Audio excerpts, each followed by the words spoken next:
નમસ્તે વિદ્યાર્થી મિત્રો, આજે વાત કરવી છે ધોરણ 8 અને વિષય ગુજરાતીના 2025ની અંદર, એટલે કે આ સત્રથી જે નવી બુક આવી છે તેની અંદર વિદ્યાર્થી મિત્રો આપણે ચેપ્ટર નંબર એટલે કે કાવ્ય નંબર 1 આ તો ઈશ તણો આવાસના સ્વાધ્યાયનું સંપૂર્ણ સોલ્યુશન કરીશું, જે તમને પરીક્ષાની અંદર ખૂબ ઉપયોગી નીવડશે. મિત્રો, તમે ગુજરાતીની નોટબુકમાં આ જે છે તે સોલ્યુશન લખી શકો છો.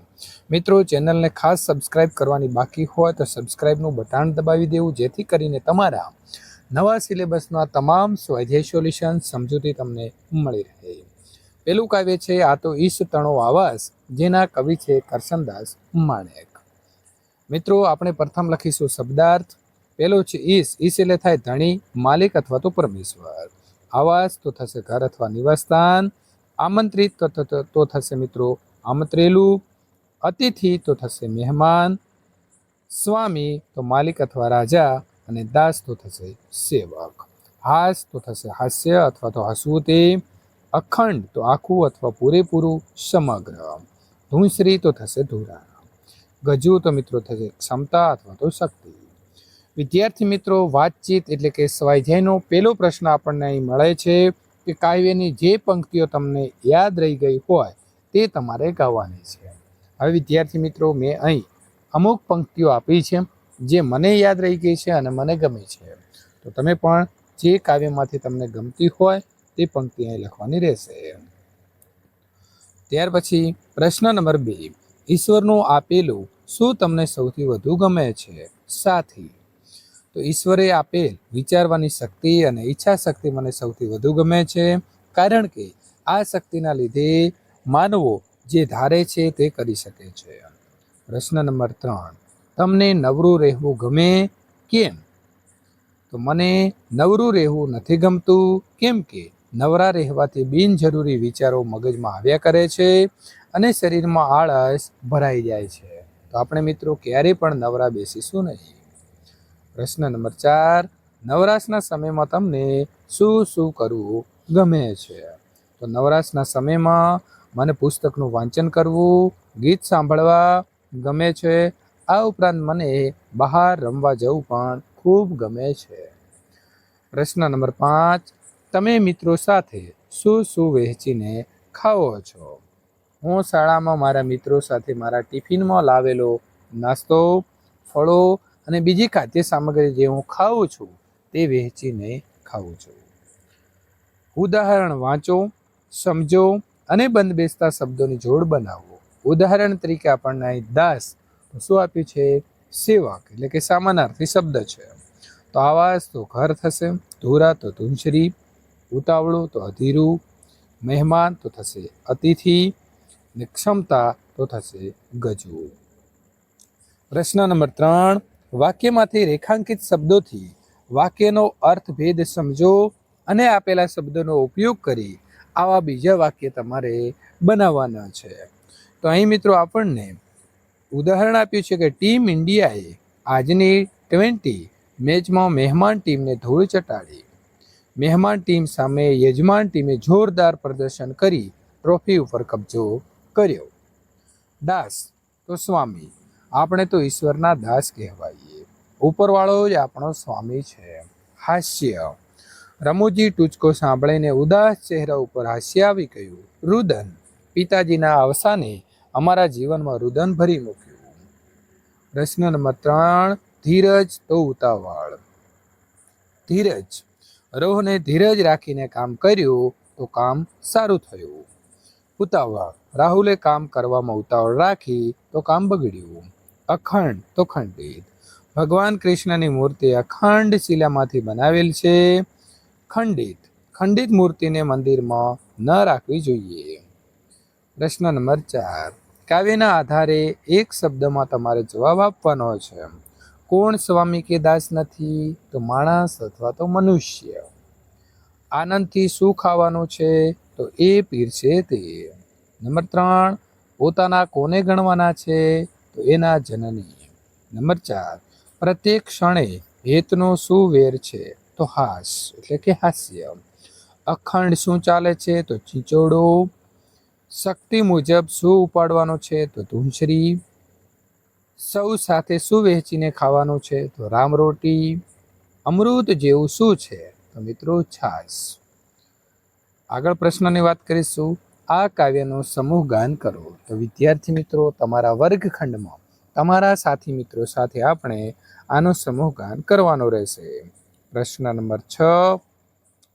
આપેલા શબ્દનો અર્થ દર્શાવતી કાવ્ય પંક્તિ શોધીને લખો. જગત, આ તો ઈશ તણો આવાસ. સંતોષ, એ પીરસે તે ખાતું, રસથી એ આપે લેતું. સંભાવ, એના જનને તારા ગણીને એ રાખે તેમ રહે.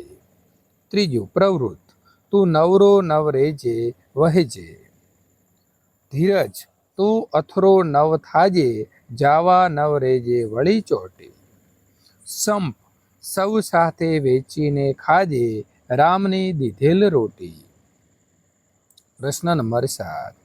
આપેલા ભાવાર્થને લાગુ પડતી પંક્તિ કાવ્યમાંથી શોધીને લખો. તું એનો આમંત્રેલ મહેમાન છે, તો આમંત્રિત અતિથિ એનો. આ તો ઈશ્વરનું ઘર છે, આ તો ઈશ તણો આવાસ. એના માણસોને તું પોતાના સમજ, એના જનને તારા ગણીને એ રાખે તેમ રહે.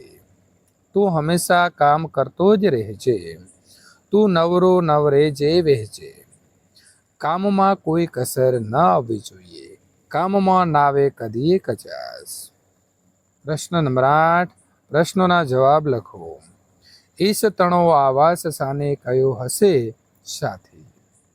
તો કવિએ આ વિશ્વને ઈશ તણો આવાસ કયો છે, કારણ કે આ સમગ્ર વિશ્વ કે આખું બ્રહ્માંડ એનું જ સર્જન છે. આ વિશ્વમાં રહેતા તમામ પ્રાણીઓ અહીંના મહેમાન છે. આ વિશ્વમાં આપણે ઈશ્વરની ઈચ્છા મુજબ જ રહીએ છીએ. એ જે આપે તે ખાઈએ અને એ રાખે તેમ રહીએ.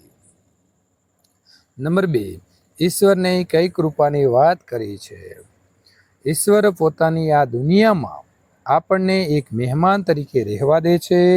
એ આપણને ખોરાક આપે છે.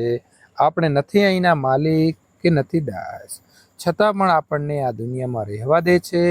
આપણી જરૂરિયાતો પણ પૂરી કરે છે.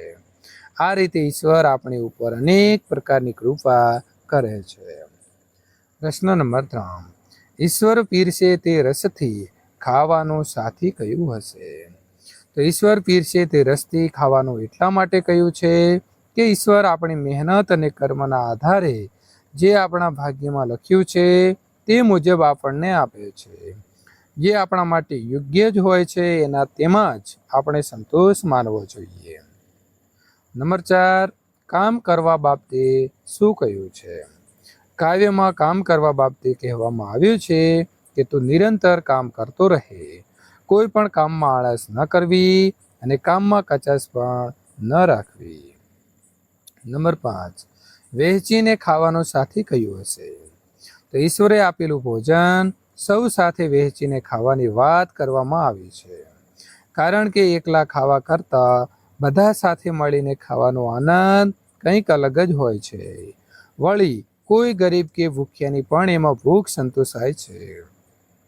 સૌ સાથે ભેગા મળીને ખાવાથી છાશ જેવું સામાન્ય પીણું પણ અમૃત જેવું મીઠું લાગે છે, અને સાથે મળીને ખાવાથી ભાઈચારો પણ વધે છે. કવિએ છાશને સુધા જેવી કેમ કહી હશે? તો કવિએ છાશને એટલા માટે અમૃત જેવી કહી હશે કે ઈશ્વર આપણને જે આપે છે તે આપણા માટે યોગ્ય જ હોય છે.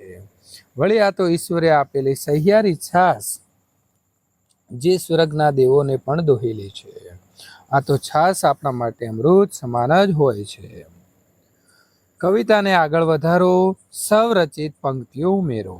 આ તો ઈશ તણો આવાસ, આ તો ઈશ તણો આવાસ, દિલમાં પ્રેમનો મીઠો અહેસાસ. જ્ઞાનની જ્યોતથી મન ઉજાસ, શાંતિથી મળે જીવનનો સાથ. તું નવરો નવ રેજે વહેજે, તું નવરો નવ રેજે વહેજે, જ્ઞાનની ગંગામાં તું તરજે. શીખી લે નવી વાતો દુનિયાની, અનુભવથી જીવનને ભરજે. વિદ્યાર્થી મિત્રો, આગળના પાઠનો સોલ્યુશન મેળવવા માટે, ધોરણ 8ના તમામ મિત્રો વિષયના સોલ્યુશન મેળવવા માટે અહીં આપેલી એન્ડ સ્ક્રીન ઉપર ક્લિક કરી શકો છો.